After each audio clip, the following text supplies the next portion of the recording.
Lève-toi et déclare très fort, retrouvez la joie. Tu vas bousculer les démons à l'intérieur de toi qui te donnent la tristesse.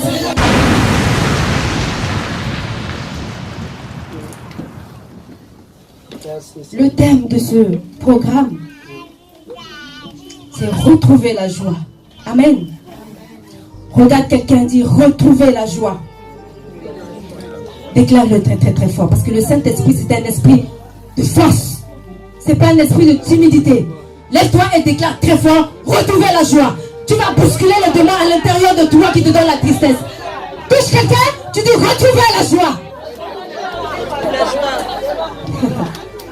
Il y a quelque chose qui se passe. Tu sais, la déclaration de la bouche fait taire la tristesse. Je veux que quelqu'un se lève très fort. Retrouver la joie avec autorité jusqu'à ce que la tristesse en toi puisse partir. Avec autorité, retrouver la joie. Très fort. Retrouver la joie. Comme si tu étais en train de commander quelqu'un. La maladie à l'intérieur de toi d'entendre. Retrouver la joie. La joie doit faire partir la maladie. Alléluia. Alléluia. Est-ce que vous êtes là? Amen, amen. Faites comme ça. Est-ce qu'il y a quelqu'un qui est en train de dormir?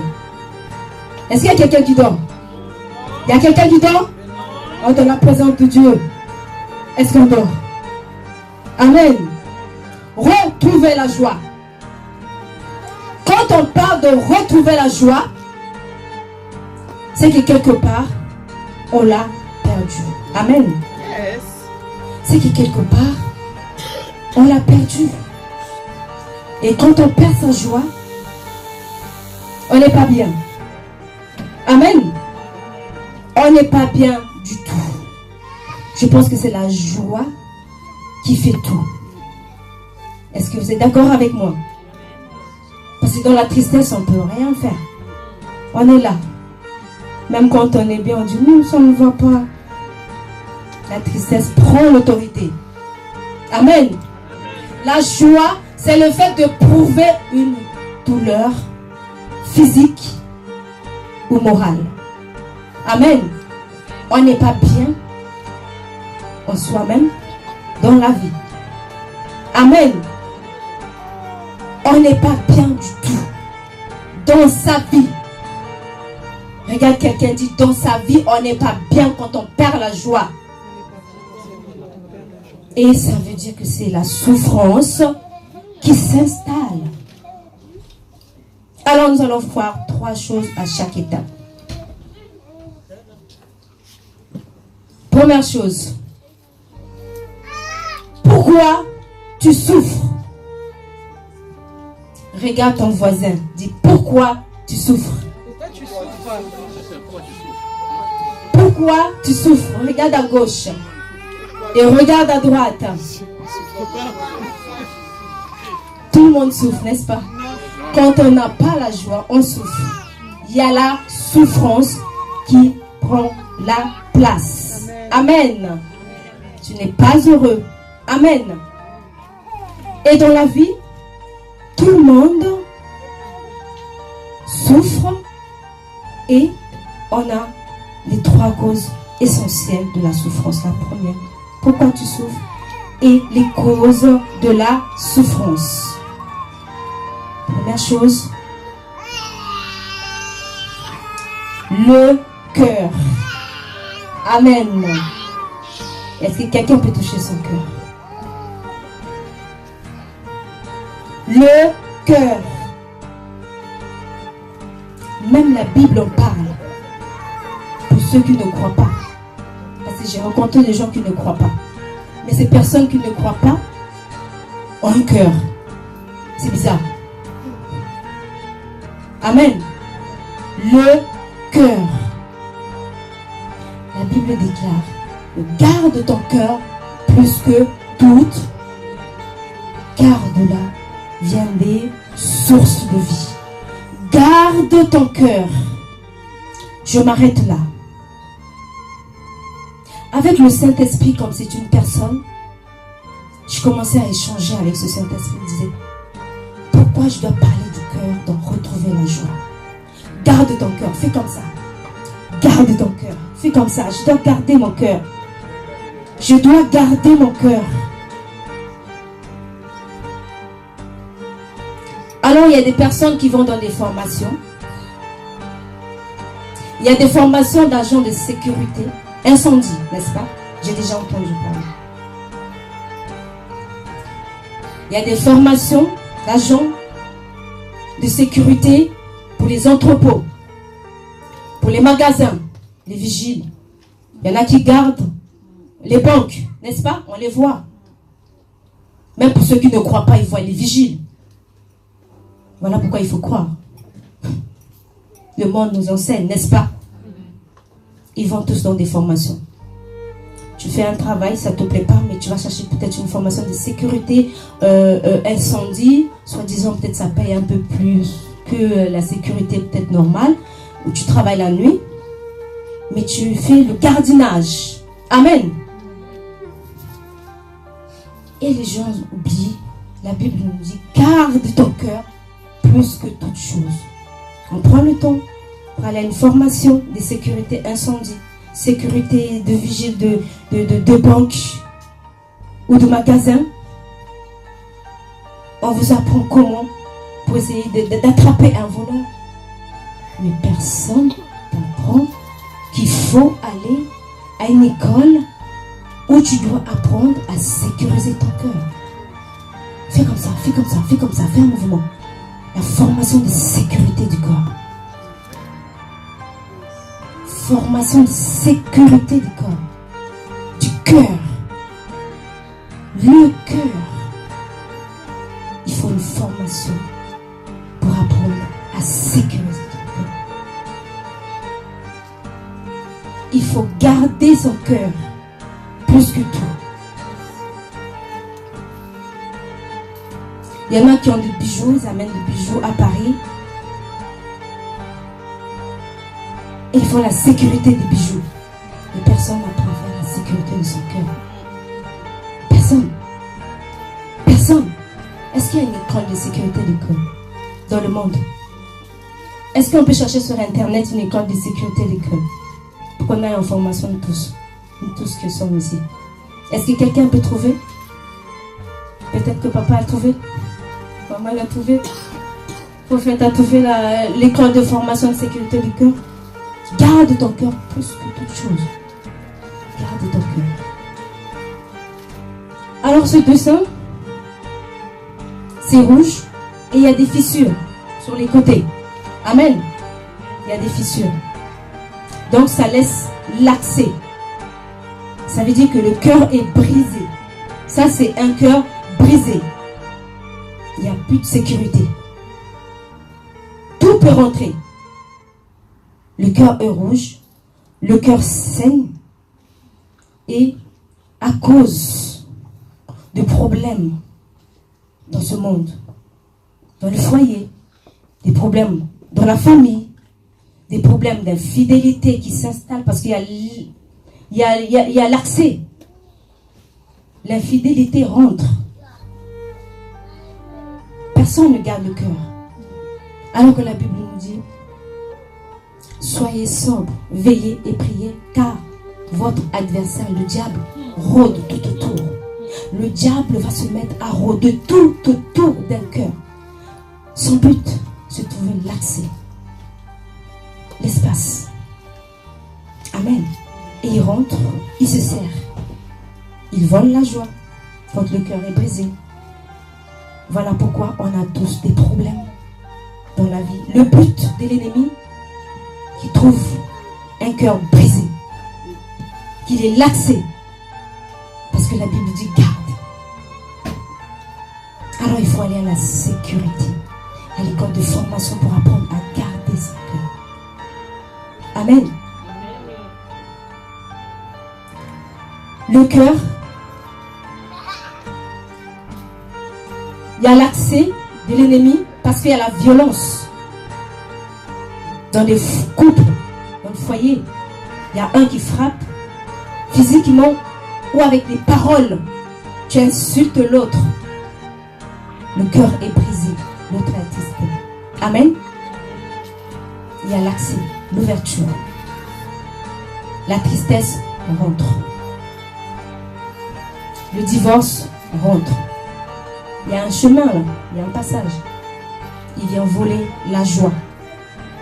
Amen. Le cœur est brisé.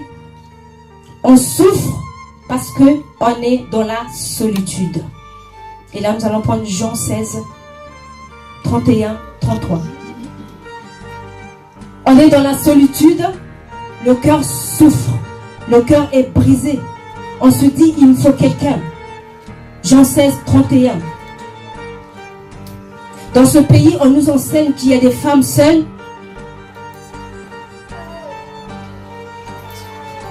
Et elles sont seules, ou il y a des hommes seuls. Mais généralement, c'est les femmes seules qui résonnent plus. Ces femmes sont seules parce que la vie leur a imposé cela. Ces femmes sont seules parce qu'elles n'ont pas le choix. Il y en a qui ont fait le choix d'être seules parce qu'elles ont encore l'âge. Ils attendent l'âme sœur. Ou il y en a qui sont séparés, se retrouvent seuls. Mais c'est dans la solitude quand on est seul. Ce pays doit nous parler. Quand ce pays nous dit qu'il y a des femmes seules, en fait les femmes seules doivent apprendre que dans la solitude, c'est une opportunité qu'on vous donne. C'est pas pour rien. Le monde ne vous enseigne pas. Ce pays doit nous enseigner. Tu dois rester assise en tant qu'homme ou femme seule. Tu dois te dire pourquoi je suis dans cette position. Généralement, il y en a qui disent c'est pas rien. Que non, il faut rapidement trouver quelqu'un. Mais c'est dans la solitude. Nous allons prendre Jean 16, Papa Tati, 31. Jean 16, à partir du verset 31. C'est le verset 33. Je lis au nom de Jésus-Christ. Jésus leur répondit, vous croyez maintenant?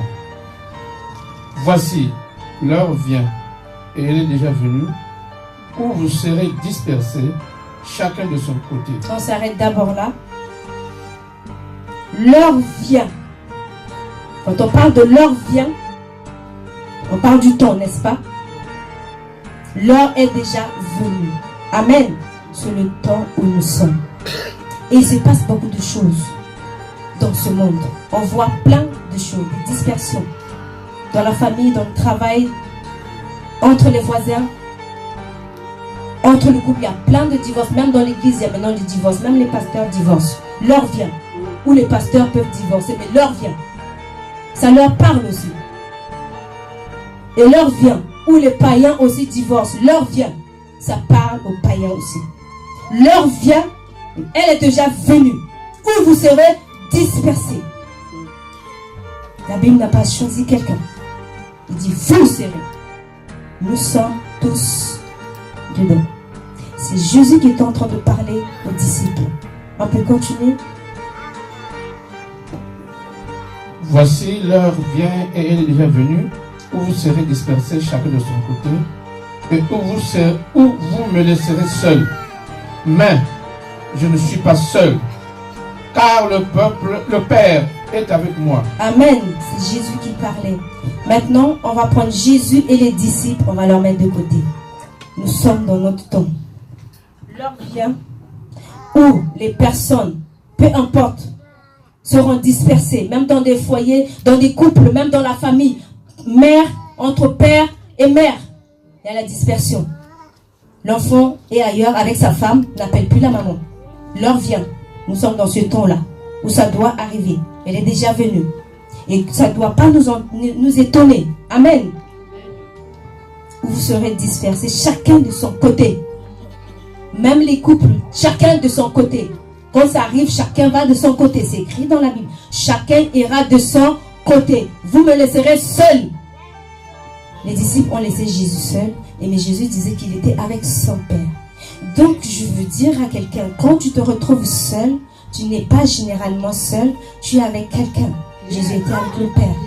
Donc, quand on accepte le Saint-Esprit qui dit, dans le dernier temps, il répondra son esprit. Quand son esprit viendra sur toi, l'esprit de Dieu viendra te parler des œuvres de Jésus.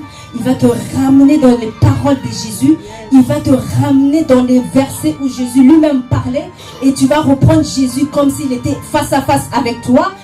Il dit dans Jean, Je ne vous laisserai pas orphelins. Je serai avec vous tous les jours jusqu'à la fin du monde. Donc, quand tu es seul, Jésus qui dit jusqu'à la fin du monde, au moment où tu es là, tout seul, il est en train de parler avec toi. Voilà pourquoi j'ai dit touche ton cœur. Touche ton cœur. Il parle avec toi. Il te révèle les choses cachées. Dans la solitude, on apprend. C'est dans la solitude qu'on rentre dans l'école pour avoir le certificat de sécurité de cœur. Amen. Quelqu'un va sortir avec son certificat de sécurité du cœur. Tu n'es pas venu ici en vain. Ah, je croyais que quelqu'un allait dire un amen. Quelqu'un allait donner un appel puissant pour ce... Ah, lève-toi, lève-toi, lève-toi. J'ai dit quelqu'un va sortir avec un certificat de sécurité du cœur. Vous êtes tous inscrits dans l'école de formation de sécurité du cœur. Votre liste, vous êtes écrits dans la liste de ce jour. Amen. Ton amen ne me convient pas. Ton amen ne me convient pas. Vous savez c'est qui met le cachet? C'est Jésus lui-même. Si ton amen ne convient pas, le Saint-Esprit, le cachet ne va pas descendre. Je veux que quelqu'un se lève et donne un amen puissant afin que cet amen accélère le cachet et que cet amen aille chercher le cachet au ciel. Vous êtes bénis de toutes les bénédictions dans les lieux célestes. Peut-être que ton amen va aller chercher le cachet dans les lieux célestes et qu'avec ton amen tu vas ramener ce cachet et tu vas sortir d'ici avec ton certificat. Dis que je vais sortir d'ici avec mon certificat. Je vais sortir d'ici avec mon certificat. Dorénavant, je vais avoir le certificat de sécurité du cœur. Quand quelqu'un voudrait te faire du mal, tu dis, hey, attention, moi j'ai été sélectionné le 2 mars. J'ai mon certificat. C'est ton laissez-passer. Lève-toi, fais un mouvement. C'est mon laissez-passer. J'ai mon laissez-passer aujourd'hui. J'ai mon laissez-passer aujourd'hui. J'ai mon laissez-passer aujourd'hui. Amen. C'est dans la solitude. Et le verset 33, Papa Tati, on va avancer. Je vous ai dit ces choses afin que vous ayez la paix en moi. Amen. Vous aurez des tribulations dans le monde. Mais prenez courage. J'ai vaincu le monde. Amen. Vous aurez la paix à cause d'eux. Vous aurez la paix en Jésus. Vous aurez la joie en Jésus. Vous aurez la tranquillité en Jésus. Mais prenez courage. Vous aurez les tribulations. Mais prenez courage.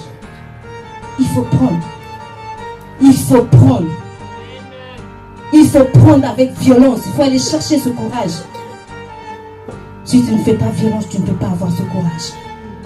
Prenez courage. Il peut te donner comme ça, ma fille. Mais tu ne peux pas prendre. Parce que tu n'as pas le certificat. C'est le certificat qui fait passer. Amen. On va passer. Alors, on souffre dans le travail. Amen. On souffre. Il y a des gens qui travaillent, qui sont ici. On souffre dans le lieu de travail. À cause des fois des collègues de travail. Peut-être qu'il veut prendre ton poste. Il fait des coups bas. Qu'il va voir le supérieur. Elle est nulle. Il est nul. C'est le mot que l'on entend souvent. Il est nul. Il est nul. Elle ne maîtrise pas, elle ne connaît pas.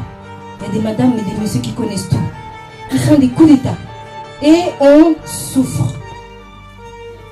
On s'attriste. Le cœur est brisé. On souffre. Entre les collègues. Il y en a qui ne se parlent pas, se disent même pas bonjour. Et ils vont dans un coin, ils parlent de l'autre. Et quand tu te vois, tu te sales. Mais il a parlé de toi derrière. Et quand tu entends, le cœur souffre. On souffre. Amen. Amen. On souffre parce qu'on a la mission de travail qui ne nous intéresse pas. Tu vas t'inscrire à une boîte d'intérim parce qu'il faut s'inscrire. Tu es triste. Tu n'as pas le choix. Mais tu vas seulement travailler parce que tu as besoin d'argent. La souffrance. Le cœur est brisé. L'ennemi rentre et il ronge. Il a l'accès. Alors que tu dois avoir les certificats pour garder. Amen. On souffre. Parce Parce que aussi, on n'a pas de travail. Il y a le chômage. On a le bac plus 50. On ne trouve pas de travail. On souffre. On souffre. On tient sa tête devant l'ordinateur. On fait des recherches. Il n'y a pas de réponse. On envoie des CV. Il n'y a pas de réponse. Des fois, on fait le dossier même pour demander de l'aide. On vous dit, vous n'avez pas droit. On souffre. Il faut que le dossier passe à la commission. On ne sait pas à quel moment. On souffre. Des fois, ça passe. Mais on ne parle même pas de ton dossier. Tu souffres. Tu as des maux de tête. Voilà pourquoi il y a ce dossier. Des maux de tête, des migraines. Tous les jours, Doliprane sur Doliprane. On passe. On souffre.